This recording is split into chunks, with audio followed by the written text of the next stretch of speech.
Bir nəfər var idi, Kufədə yaşayırdı, dəmirçi idi. Elə tarixdə adına Ahəngəri Kufi yazılır. Dəmirçi bir kişiydi, sadə bir kişiydi. İmam Hüseyin əleyhissalamdan bərk dostu idi. Bax, adam necə yaşayar ki, zamanı imamı ilə dost olar. Sən də eləyə bilərsən, imam zamandan dost olasın. İmam Hüseyinlə bərk dost idi. Əbəlfəz ağa cavan vaxtlarında danışır. Deyir ki, gördüm səhər tezdən İmam Hüseyin əleyhissalam oyanıb, evin içində var-gəl edirsən, narahatdır nədənsə. Ağa sənə fəda olum, nə baş verir? Dedi ki, Kufədən dostum gəlir, ürəyim titriyir ki, bir tez satsın onu sarılır. Yanıram, tez yetişsin. Necə yaşayıb o Kufəli ki, bilmirəm ki, İmam Hüseyin şadlanır ki, o gəlir.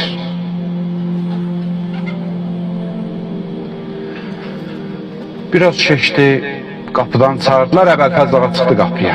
Çıxdı qapıya, gördü bir nəfər İmam Hüseyin əleyhissalamı soruşur, Əbəlfəz ağa tez xəbər aldı ondan. Dedi, o Kufəli kişisənsən, dedi ki, bəli.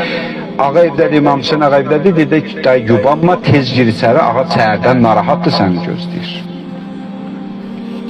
Kufəli girdi, İmam Hüseyin əleyhissalam onun boynuna sarıldı, öpdü bunu, qucaqladı, hal-ahval elədi. Oturdular bir süfrə kənarında.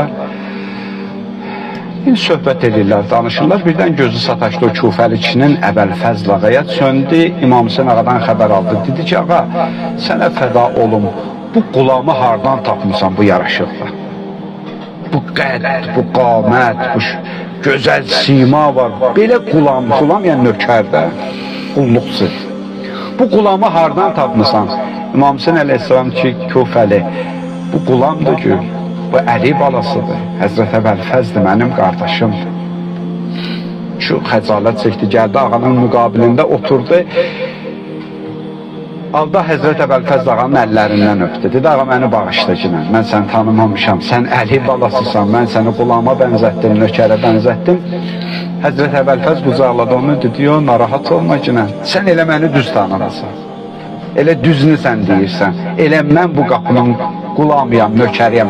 Anam körpəlikdən məni bəsləyəndə hər gün bizə deyirdi, qardaşlarımla birlikdə deyirdi, birdən düşünərsiniz, siz də Əli balasısınız, Hüseyin Həsən də Əli balasıdır. Unutmayın, onlar Zəhra balasıdır. Siz onların nökərisiniz. Həmişə özünüzü onlara nökər bilin. Cəsarət tapıb onlara qardaş deməyin, baxmayın ata o Zeynəb. Onlara həmişə ağam deyin və bir ömürdə ağam dedilər.